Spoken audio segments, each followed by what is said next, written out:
तो लास्ट जो natural reason है वो है ट्रॉपिकल डेजर्ट्स, यानी कि ट्रॉपिकल एरियाज़ और उसके आसपास के जो एरिया है ट्रॉपिक्स के, उसमें जो डेजर्ट वाली कंडीशन है उसको हमें स्टडी करना है, उस नेचुरल रीजन को हमें डिस्कस करना है। तो अगर हम इसकी लोकेशन की बात करें सबसे पहले, तो मेन पॉइंट ये है कि ये 10 से 35 डिग्री के बीच में मिलते हैं, 10 डिग्री से 35 डिग्री के बीच में मिलते हैं दोनों हेमिस्फेयर में, नॉर्थ में भी, इक्वेटर के नॉर्थ में भी और इक्वेटर के साउथ में भी। ठीक है, यानी कि ट्रॉपिक ऑफ कैंसर और ट्रॉपिक ऑफ कैप्रिकॉर्न का जो एरिया है ये इक्वेटर है। ठीक है, ये ट्रॉपिक ऑफ कैंसर है 23.5 डिग्री, ये ट्रॉपिक ऑफ कैप्रिकॉर्न है 23.5 डिग्री। ठीक है, ये नॉर्थ है, ये साउथ है, ये 0 डिग्री है, और ये करीब 30 डिग्री नॉर्थ और 30 डिग्री साउथ, ये वो एरिया है। ये है ट्रॉपिक ऑफ कैंसर, ये है ट्रॉपिक ऑफ कैप्रिकॉर्न, ये है सब ट्रॉपिकल हाई प्रेशर, ये भी है सब ट्रॉपिकल हाई प्रेशर। ठीक है, तो ये होता है लो प्रेशर वाला एरिया, ये होता है हाई प्रेशर वाला एरिया। ये जो डेजर्ट्स हैं बेसिकली वेस्ट साइड पे मिलते हैं ऑफ कॉन्टिनेंट्स, कॉन्टिनेंट्स की वेस्ट साइड पे मिलते हैं, और इंटीरियर मतलब कॉन्टिनेंट्स के बीच में मिलते हैं, अंदर मिलते हैं, कोस्ट पे नहीं मिलते कभी भी। तो वेस्ट, जो कॉन्टिनेंट्स की वेस्ट साइड है, ये अगर अफ्रीका है तो इसकी वेस्ट साइड पे मिलेंगे, और कोस्ट पे नहीं मिलेंगे, थोड़ा अंदर मिलेंगे। ठीक है, तो ये कैरेक्टरिस्टिक है, ये भी एक्सप्लेन करेंगे जब क्लाइमेट में डिस्कस करेंगे कि क्यों यहाँ पे मिलते हैं। तो 3 मेजर रीजन है, एक है बेसिकली सहारा, जो आपको पता ही होगा, सहारा सबसे बड़ा डेजर्ट है। उसके साथ अगर हम Saudi Arabia, Iran, Thar, Thar जो साउथ एशिया में भी है, ये सबसे बड़ा एरिया है, सहारा से लेकर के थार तक, बीच में सऊदी अरेबिया और ईरान, इसको भी ऐड कर दो, सबसे बड़ा एरिया यही है। तो नॉर्थ अफ्रीका और साउथ एशिया में फैला हुआ है ये पूरा डेजर्ट। फिर है सेंट्रल ऑस्ट्रेलिया, सेंट्रल ऑस्ट्रेलिया में 2-3 डेजर्ट्स हैं, great Australian desert, northern desert, ठीक है, गिब्सन डेजर्ट, सिम्सन डेजर्ट, ये 2-3 डेजर्ट्स हैं ऑस्ट्रेलिया में।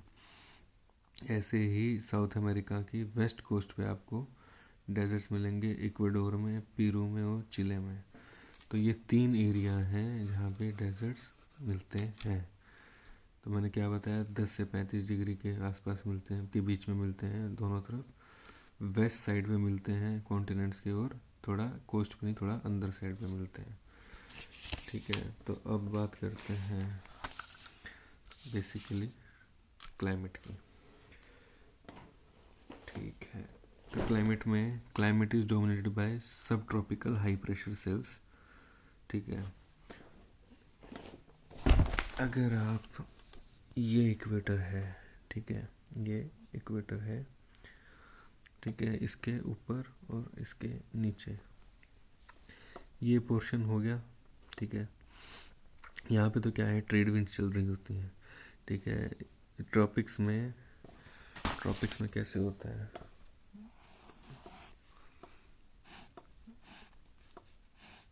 ट्रॉपिक्स में ये 0 डिग्री है, ये ट्रॉपिक ऑफ कैंसर और ट्रॉपिक ऑफ कैप्रिकॉर्न है। यहाँ पे ट्रेड विंड्स ऐसे चल रही होती हैं, और इसमें ट्रेड विंड्स ऐसे चल रही होती हैं। अब मान लो कि अगर अब कोई भी कॉन्टिनेंट है, यहाँ पे ये एक कॉन्टिनेंट है, तो रेनफॉल कहाँ होगी, इस वाले पोर्शन पे। यहाँ विंड इस तरफ से आ रही है तो यहाँ पे रेनफॉल होगी, यहाँ भी इस तरफ से, इस साइड से विंड आ रही है तो रेनफॉल यहाँ होगी। ठीक है, और यहाँ भी क्या होगा, रेनफॉल, ऐसे जा रही है विंड, ऐसे जा रही है। तो इस एरिया में ये जो एरिया बच गया, ये वाला एरिया, यहाँ तक तो विंड पहुँचेगी ही नहीं, क्योंकि पूरी रेनफॉल तो यहीं कर देगी ईस्ट कोस्ट पे। ठीक है, और ये वाला जो एरिया है ये बच गया सूखा, यहाँ पे रेनफॉल होगी नहीं। अब मैंने कहा था कि इंटीरियर में कॉन्टिनेंट के अंदर होती है, क्योंकि पूरा मॉइस्चर, जितनी भी बारिश जो करनी थी वो यहाँ कर दी। तो वेस्ट पे भी, कोस्ट पे बारिश तो नहीं होती, क्योंकि यहाँ पे क्या होता है, ओशन करंट्स होते हैं। ओशन करंट्स जो होते हैं बेसिकली वो थोड़ा सा क्लाइमेट को माइल्ड रखते हैं। तो आपने लैंड ब्रीज सी ब्रीज का कॉन्सेप्ट पढ़ा होगा, तो थोड़ा बहुत रेनफॉल हो जाता है यहाँ पे कोस्ट में, लेकिन अंदर वाला जो एरिया है यहाँ पे बिल्कुल कोई भी इफेक्ट उसका नहीं होता। तो एक तो वेस्ट साइड में क्यों होते हैं ये मैंने आपको बता दिया कि वेस्ट साइड ऑफ कॉन्टिनेंट में क्यों होते हैं, इंटीरियर में ही क्यों होते हैं। इंटीरियर में क्योंकि पूरा का पूरा मॉइस्चर कोस्ट पे, इधर वाली ट्रेड विंड्स का इधर वाली कोस्ट में निकल जाता है और ओशियनिक करंट्स का इधर कोस्ट पे। तो अंदर वाला जो बीच का अंदर कॉन्टिनेंटलिटी मतलब अंदर इंटीरियर एरिया जो बच गया वहाँ नहीं होगी बारिश। ठीक है, और 10 से 35 ये तो मैंने बात की है ट्रॉपिक्स के बीच की। अब बात करते हैं जैसे ही ट्रॉपिक से बाहर निकलेंगे, ये जो एरिया है 30 डिग्री 32 डिग्री ऐसे यहाँ पे, ये कौन सा एरिया है, ये है हाई प्रेशर बेल्ट है। ये वाली बेल्ट क्या है, हाई प्रेशर बेल्ट है, ये वाली और ये वाली। तो हाई प्रेशर में क्या होगा, हाई प्रेशर में विंड जो होती है वो बेसिकली बारिश नहीं करती। ठीक है, हाई प्रेशर एरिया में वैसे ही प्रेशर बहुत ज़्यादा है, विंड बाहर निकलती है। इस एरिया में विंड हाई प्रेशर से विंड बाहर निकलती है। ठीक है, लो प्रेशर में विंड अंदर आती है। जब अंदर आएगी तभी तो बारिश करेगी, अगर बाहर जा रही है मूव कर रही है। ठीक है, तो क्या होगा, हाई प्रेशर से जो विंड बाहर जाती है वो हल्की हो जाती है, उसके अंदर कैपेसिटी बढ़ जाती है मॉइस्चर की। ठीक है, जैसी कैपेसिटी में वो बारिश नहीं करती। तो यहाँ पे तो बारिश वैसे ही नहीं होती हाई प्रेशर में, और यहाँ पे जो बारिश होनी थी ट्रॉपिक्स में वो सारी ईस्ट कोस्ट पे होगी। तो ये वाला पोर्शन जो है हमेशा डेजर्ट्स के लिए बनता है, यहाँ पे हमेशा डेजर्ट्स आपको देखने को मिलेंगे। तो क्लाइमेट इज डोमिनेटेड बाय सब ट्रॉपिकल हाई प्रेशर सेल्स। तो सब ट्रॉपिकल हाई प्रेशर होता है, वहाँ पे बारिश होती नहीं। ठीक है, पूरा टाइम पूरे साल क्या होता है, क्लियर एयर होगी, बिल्कुल साफ़ सुथरी हवा आपको देखने को मिलेगी। रेनफॉल इस एरिया में कभी कभी होगी, जहाँ हाई प्रेशर होगा वहाँ कभी कभी रेनफॉल होगी। मान लो कोई डिस्टर्बेंस होगी, कोई साइक्लोन था वो घुस आया, टेम्परेट साइक्लोन था वो एंटर कर गया। ठीक है, कोई और चीज़ थी, कोई वेदर था, लोकल वेदर था वो घुस गया, तो उस वजह से अगर रेनफॉल हो जाए तो अलग बात है। अनयूजुअल वेदर कंडीशन, ठीक है, कोई भी घुस आ गया, रेनफॉल अगर रेयरली रेयरली कभी कोई अनयूजुअल कोई अनकॉमन वेदर हो गया। तो पूरे साल क्या है, आसमान हमेशा साफ रहता है। यहाँ पे आसमान साफ रहेगा तो क्या होगा, सूरज की रोशनी पूरी पड़ेगी और हीटिंग बहुत हाई होगी। तो एयर टेम्परेचर हमेशा यहाँ पे हाई बना रहता है। और इसी तरीके से टेम्परेचर यहाँ पे हवा का ज़्यादा रहेगा तो क्लाउड बनेंगे नहीं, क्लाउड बनेंगे नहीं तो क्या होगा, बेसिकली एकदम टेम्परेचर हाई रहेगा, हाई। ठीक है, और इसमें डेली रेंज, अब एकदम साफ वो है, एयर है, ठीक है, ड्राई एयर है, कोई क्लाउड और बादल है नहीं, तो पूरी सनलाइट आ रही है, तो ये टेम्परेचर, ये अर्थ है, इसका टेम्परेचर एकदम से बढ़ जाएगा टेम्परेचर जो है। लेकिन जैसे ही रात होगी तो पूरा का पूरा टेम्परेचर जो इसने हीट जो ऑब्जर्व की थी वो रिलीज़ भी बहुत जल्दी हो जाएगी, तो रात को एकदम से ठंडा भी बहुत जल्दी हो जाता है, तो टेम्परेचर गिरता भी बहुत जल्दी है। तो डेली दिन में टेम्परेचर बहुत हाई होगा, रात में टेम्परेचर बहुत कम होगा। तो डेली टेम्परेचर रेंज मतलब कि दिन के और रात के जो डेली का टेम्परेचर है पूरे दिन का, उसमें मैक्सिमम टेम्परेचर और मिनिमम टेम्परेचर का जो डिफरेंस है, जो रेंज है, वो बहुत हाई होती है। मान लो दिन में टेम्परेचर हो गया 45 डिग्री और रात को टेम्परेचर हो गया 3 डिग्री, तो 42 डिग्री, 40 डिग्री, 30 डिग्री, इतने का कभी कभी फ़र्क हो जाता है। ठीक है, मैक्सिमम टेम्परेचर कब होता है, जब ITCZ की मूवमेंट उस एरिया में होती है। ठीक है, तो अगर नॉर्दर्न हेमिस्फीयर है तो जब समर्स आएंगे, मतलब मई जून के महीने में जब ITCZ ऊपर आएगा, सन ऊपर आएगा, तब वहाँ पे बहुत हाई रेनफॉल, हाई टेम्परेचर होगा। वेस्टर्न कोस्टल जोन क्या होते हैं, वहाँ पे कोल्ड ओशन करंट आते हैं।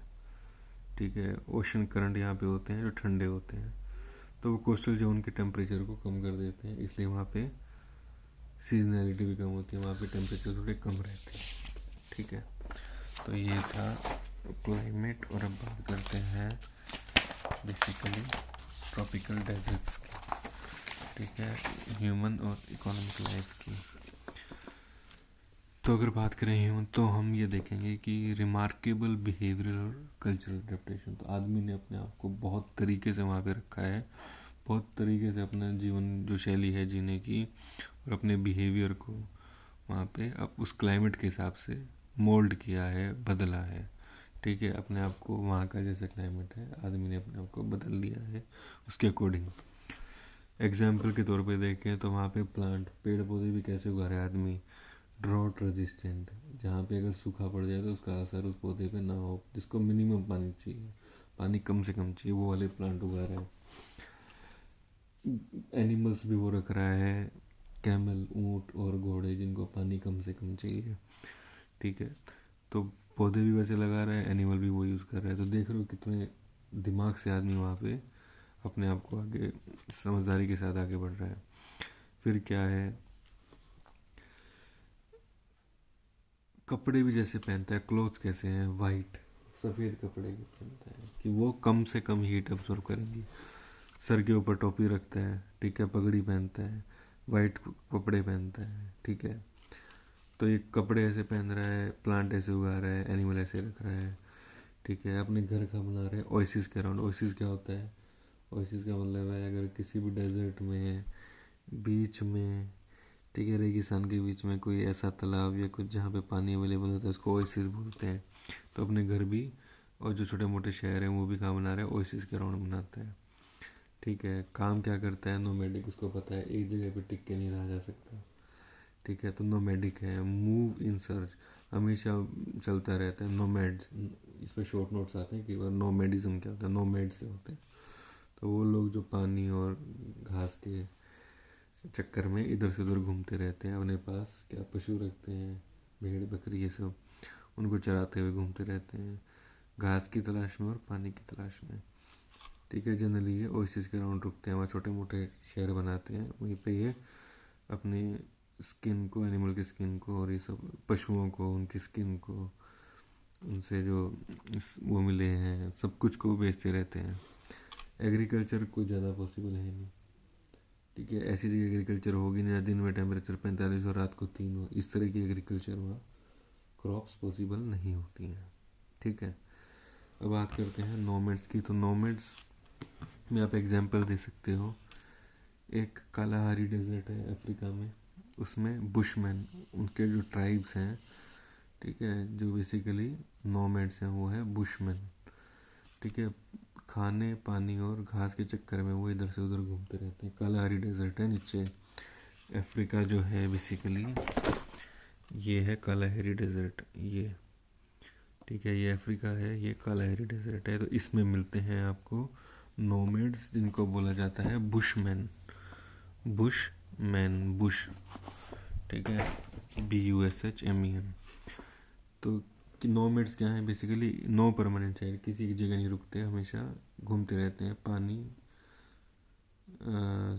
खाने और घास के चक्कर में दरअसल। किस तरह के जानवर रखते हैं, ठीक है, शीप रखते हैं, भेड़ बकरी रखते हैं, ठीक है, कैमल, ऊँट रखते हैं, घोड़े रखते हैं, इस टाइप के एनिमल्स ये रखते हैं, ठीक है। और हंटिंग, इनको हंटिंग करना बहुत पसंद होता है, ठीक है। और गैदरिंग, अगर कुछ मिल गया पेड़ पौधों से, फल फ्रूट तोड़ करके अगर कहीं मिल रहे हैं तो रख लेते हैं। गैदरिंग मतलब पेड़ों से तोड़ कर अपने पास रखना, गैदर करना, फूड को इकट्ठा करके रखना। और हंटिंग करना, ठीक है, शिकार, ये सब करते हैं। ऐसे ही दूसरा एग्जांपल है बदाऊं, BEDOUINS, बडोइंस ऑफ सहारा, सहारा में बडोइन मिलते हैं, अलग अलग नाम में, कोई बुदाबिन बोलते हैं, कोई बडोइन बोलते हैं, ठीक है। तो वो भी ऐसी नोमैड्स हैं। तो एक बुशमैन हो गए कालाहारी में, और सहारा में बडाउन हो गए। ऐसे ही नाइल डेल्टा में, नील जो नदी है उसके आसपास रहते हैं फलाहिन, FELLAHINS, फलाहिन्स। ये क्या करते हैं उस सहारा, उस नदी के आसपास दुनिया भर के गांव हैं, जैसे जहाँ से नील नदी जा रही है उसके आसपास बहुत सारे सैकड़ों गांव हैं। ये क्या करते हैं, ये खेती बाड़ी करते हैं, ये एग्रीकल्चरिस्ट है। कनाल इरिगेशन है, कनाल खुद की इरिगेशन होने लगी, तो वहाँ पे उन्होंने एग्रीकल्चर भी शुरू कर दी, ठीक है।